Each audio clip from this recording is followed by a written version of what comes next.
What's good, internet? Welcome to my channel. In this tutorial, I'm going to be teaching you how to achieve a successful church conference poster using one of the design I received from a designer during the week. I'm sure you're going to enjoy this tutorial, so let's start.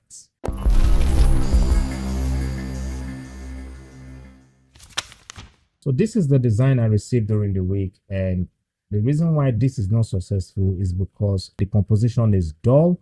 Whenever you're asked to work on design projects, your job as a designer is to create a project that have life. All right, a project that when people see, it makes them stop and want to, get involved. And I'm going to use what I just shared with you guys here now to recreate this project so you guys can understand what I'm trying to say when I say give your project life. Okay, so I'm going to create a new document. All right, I'll click on file and I'm going to select new. So I'll change my unit here to pixels and I'm going to call the project. All right, and I'll change my width here to 720 and height is going to be 900 and I'll make my resolution 72. So I'm using the same frame that the designer used here, which is the Instagram portrait frame size. And I'm going to click on the create button. Now, before working on any project, it's always advisable to start with your background. Okay. All right. I'll do my best to drop the link where you can get this images. All right. So I'll drag this here also and drop. I'm going to convert this to a smart object because I don't want to lose the quality of the image as I play with the scale. So I'm going to hold on Alt and make this bigger like that. All right. And I'm going to hit the enter key. Then I'm going to add a layer mask to this because all right, we need to fade, our background here. I'm going to select the brush tool and I'm going to change my brush style to soft round brush and I'll make my brush this big. So I'll change my foreground here to black and I'm going to apply my brush to the layer like that. Then the other thing I'm going to do here is we need to crop out this side of the roof. All right, don't worry guys, I'll explain why I made the move of saving this image or using these images in the project. All right, so I'm going to hold on Alt and click on the layer mask icon to crop that part, the selected part off, and I'll create a new layer. I'll call this layer BG. All right, then I'm going to sample a color from the roof and click the OK button and hold on Alt and hit the backspace. Now, the reason why I decided to use this image is this. All right. You see, whenever you're creating a design project, all right, it's always best to use a background. Now, it's not every time you need to use background in your project, okay? But in a case where you're planning to use a background, always make your background do what it's supposed to do. All right, the work of the background is to project what you have on the foreground, and how you can do this right is to use a background with depth. There are different ways of using background with depth. There's the part of using a pattern background, and also there's this part of using backgrounds like the one I have here on my screen, and I'm going to explain why this is successful. If you look at the background here, you see there's this part. All right, there's this depth here on the image. All right, there's this depth here, all right, on the image. So the idea behind this is, or whenever you're using background like this, know what you're trying to do is, what you're trying to say, whatever you place on this area where all these effects are coming out from should capture the viewer's attention. And another reason why this is so successful is whatever you place right here is going to look like that information or that element is coming out to meet the viewers. That's why backgrounds like this are always suitable for graphic design projects. So I'm going to delete this because we don't need it. Good. So the next thing I'm going to do is to drag and drop the image of subjects. So I'll drag that and drop here. Then we're going to make this a bit bigger and place this here. All right, I'll hold on Alt and make this a bit bigger, and this should come here like so. So yeah, I'm going to hit the enter key. So I'm going to add a layer mask. All right, and I'm going to select the brush tool. And there's something I want to teach you guys whenever you're planning to fade part of your character's body. avoid fading your images like this. All right, this is not professional. All right, there's the part of fading the image in a dynamic style, and I'm going to show you guys what I'm saying here. So when you're fading your image, it's always best to fade it like this. All right, fade it this way. Okay, now you see we can still see part of the hand here. So what you do is you can just gently fade this side here. All right, just make the fading dynamic. So the next thing I'm going to do is I'm going to create a new layer. I'll call this layer brush, and I'm going to hold on Alt and sample the color from the background here and make this brush bigger and fade this image here.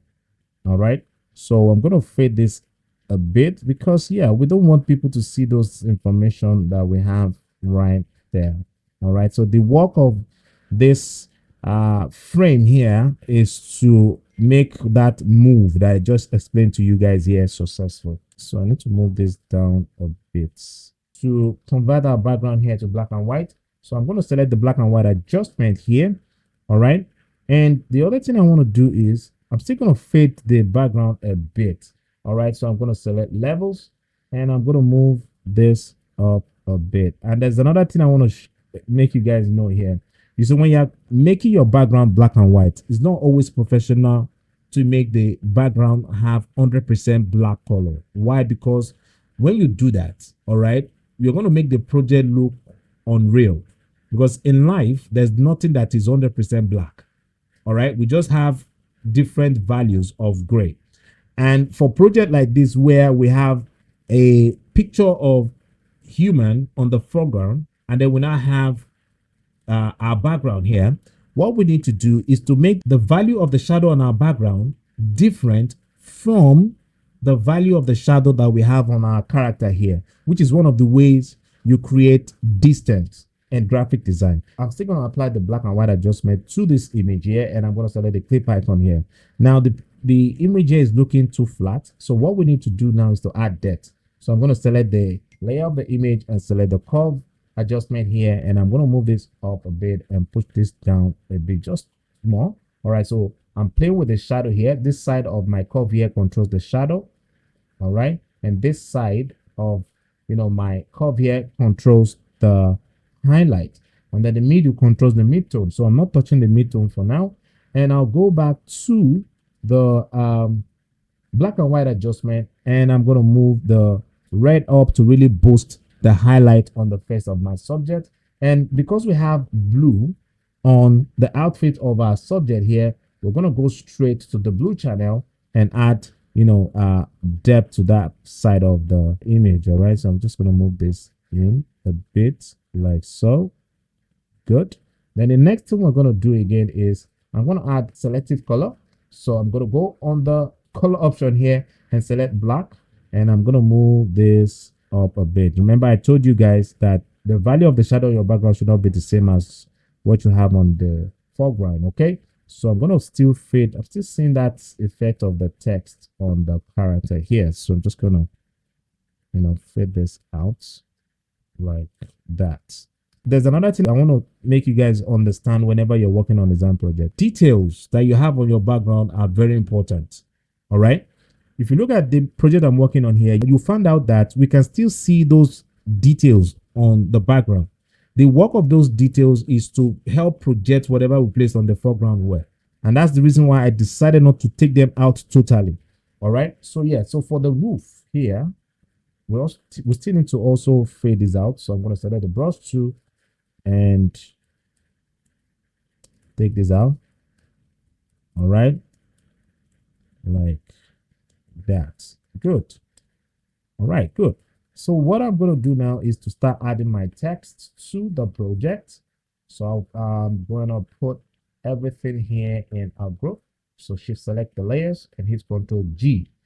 Okay, then I'll go to the very first information here. I'll copy it and select the text tool and paste this here. All right, so hit Ctrl A and change the color of this to white. All right, and I'll change this to color. All right, we're going to change this to Cop like that.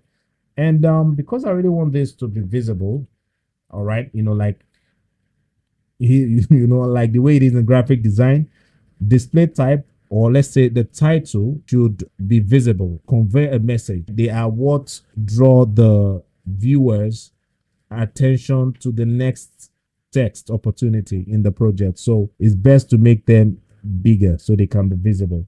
So I'll break this. All right, so I'll double click on the text and break this here because we have conference. So I'll break this here and hit Control A, and I'm going to add space between the rows. All right, then this should come here. So activate the free transform and make this a bit bigger. And shift selects the minister's picture and move this down a bit because there's another thing I want to put up here. So in order for that to stay, I need to move this down a bit like so. Good. Then I'm going to draw a shape here. And the reason why I'm making all these moves here is because, like I said, this is the title, and my title needs to be very visible. All right. It really needs to, to draw attention. And that's why it's called the title. It needs to draw attention. It's what explain what the project is about to the viewers. So I'll copy this. And another thing you need to do whenever you're playing with your title is try make it dynamic. All right. And part of how you can make your title dynamic is when you pair fonts. And that's what I'm trying to do here. There's several ways you can pair fonts. But in this project, I'm focusing on the using slim character and bold character. So I already have bold character in the project. And the next character I'm going to pair to this is going to be something, slim, something not too bold like the way we have the conference text here. All right, so I'm going to change the character to, let's use Justin. All right, Justin. Yeah, this. Okay, and I'm going to turn off cap and activate the free transform and make this bigger. Okay, so we're going to make this bigger. So we can hardly see our shape there. All right, so I'm going to select the shape and change this again to, let's use white for now, and change the text to black. Okay, so activate the free transform and make this small. All right, good. So what I'll do is I'm going to crop this out from the shape. So I'm going to hold on Control and click on the thumbnail of the text. All right, of the fake text layer. I'm going to hide the layer and select the ellipse shape layer now. And I'm going to hold on Alt and click on the layer mask icon to crop that shape from the ellipse shape there. Put the title now in a group. So I'll shift select the layers and hit Control G. And I'm going to call this, let's call this title like that. Good. So then I'm going to open the folder where we have the picture of the character here, and I'm going to hold on Control and click on the thumbnail of the minister's image and close the folder. Then make sure I'm on the title folder here, and I'm going to hold on Alt and click on the layer mask icon now to crop that, a selection from the title like that. And let's add our other information to the project. So I'll copy the date and I'll paste that here. Hit Control A and change this again to white. Then I'm going to use the same character just in here and change this to sentence case. All right, and this should come here. All right, so I'm going to move this here. There's another thing I want to do here because right now my letter P here is not looking like letter P. In graphic design, visibility is very important. Making it easy for your viewers to read the information in your project is very important. There's a part of you as a designer playing with your character in order to make the character visible. So what I'll do is I'll make a copy of this. No, I want to change this to letter L. So I'll move this to this side here. You know, as designers, man, we need to always pay attention to details. If you really want to make money as a designer, there's the part of you paying attention to details that you need to, work on. All right, good. So this is looking more like letter P now. So I'll put this in a group and I'll call this April. Good. Then I'm going to make a copy of the texts and push this up here and change this to THIS. Below it, but the location needs to be smaller. I'll provide the free transform and make this smaller. So this should come here and I'll hit Ctrl J and move this to the side. I'm trying to play with hierarchy here, right? Hierarchy, which is the controlling the eye of your viewers, all right, in the project. Okay, so after looking at the title, the next thing I want the people to see is the date. All right, good. So guys, we're going to pause here for now, and I have one very important information to share with you guys. Okay, yeah, we get calls a lot from young folks who can't afford to go to design school, so we decided to start a foundation where we can be a blessing to these guys. Okay, but this is something we can't do alone. We need you guys to work together with us to help these young people, to help these guys looking forward to go into graphic design. So how we need you to support us is through your funds. If you have any amount you want to support us with, simply make use of the account details on the screen.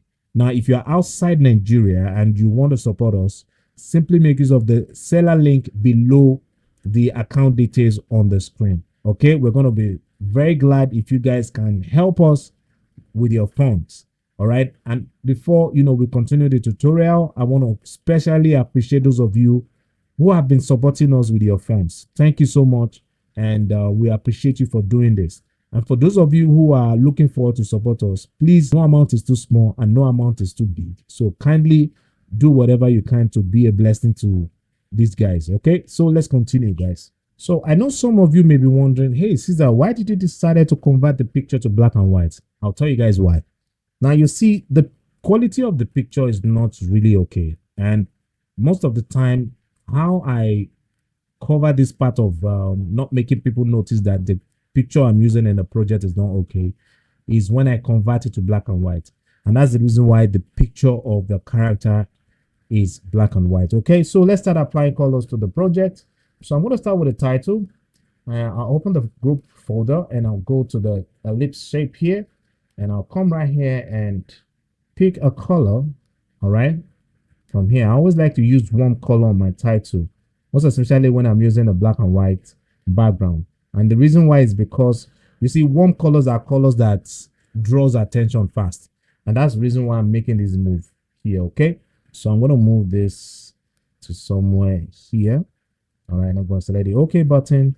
Then I'm going to also change the color of the strokes here to the same color. All right, there's another thing we need to do here. We need to put the name of the minister to add depth to the project. So hold on Alt and click on the new layer icon and change this to noise. All right, and change my mode here to soft light blend mode, and check the fill with soft light neutral color option here and select the OK button. Then I'll go to filter and go to noise and say add noise. So what I'm trying to do here is I really want to create more depth on the pixels. So I'm going to check the monochromatic option here, and I'll make my amount here. Let's make the amount 5. All right, and I'm going to select the OK button. Then I'm going to stamp visible the project. So I'll hold on Ctrl Shift Alt and E. Then I'll go to filter, go to sharpen and say on sharp mask. So my on sharp mask is going to be 100, or let's make it 80. All right, then I'm going to select the OK button. So now I want to give the project this soft colors. All right, so to do that, I'm going to make a copy of this and double click on the layer, and see this move I'm about to make here now called the 3D color effect. So I'm going to turn this off and turn this off. I'm going to select the OK button, select the move tool, and I'm going to use the right key on my keyboard to move this just once. Now you see we're having this color. If I zoom in now, you see we have this, this yellow bluish color on the project. So I'll hit Ctrl J to make a copy of this and double click on the layer to activate the layer style again. And this time I'm going to make red visible and turn off blue. And I'm going to select the OK button. And this time I'm going to move this twice like that. Now you see we have this, 3D effect color on the project. Let's move this in a bit like so. And when you see that, yes, this is now affecting some part of the image, what you can do is to put the two layers in a group by hitting Ctrl G and select the layer mask button here. That's apply the layer mask to the group and call this 3D. All right, good. No, sorry, it should not be hash D. It should be 3D. Good. So I'm going to select the brush tool now and make sure my foreground here is set to black. So I'm going to click right here to be on black, and I'm going to select the layer mask. And let's see where we can take out the effect on the let's take it away from the name like that. All right, we can also take it away from part of the the day like that. All right, don't take it away completely, just add touch of it. And then so the adding it, taking it away from part of the image is also part of how you make your project dynamic. And so we can just add the back. No, don't take it. Don't take it away. Just add it. Yeah, then one last thing I think we need to do here to spice this up. And the reason why I'm making this move I'm about to make here now is I'm trying to create a separation between the background and my subject here. All right, sorry, I think my Photoshop is acting drama here. So I'll delete this. So I'll create a new layer here now, and I'm going to select the brush tool and go under my brush settings here and make sure that I'm on the hard brush, and turn off the pen pressure here and make my pen pressure, which is my graphics pen pressure here, active. So what I'm going to do here now is I'm going to move my smooth to, let's say 30. So I want to have smooth movement of my brush, all right, on the project. So I'm going to start from here, and I'm just going to drag like that. Sorry, I'm not supposed to be on the black color. So I'm supposed to be on this color here. All right. So I'm going to click drag.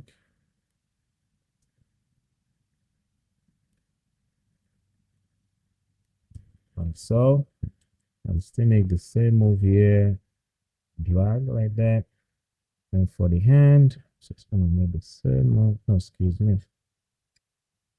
So it's going to make this. So for the ministry logo, we can just put that somewhere here. Okay, so this is where we are going to stop. And I hope you guys enjoyed this. If you have not subscribed, remember to hit the subscribe button and remember to click the post notification bell so you get notified when I post my tutorials. If you love this video, give it a thumbs up. And if there's anything you learned from this video, all right, you can always drop it in the comment section. If you have any question, also drop it in the comment section. I'll do my best to reply you. And if you need the exercise files I use on this project, simply make use of the description section of this video. Thank you for watching, and I'll see you in the next one. Peace.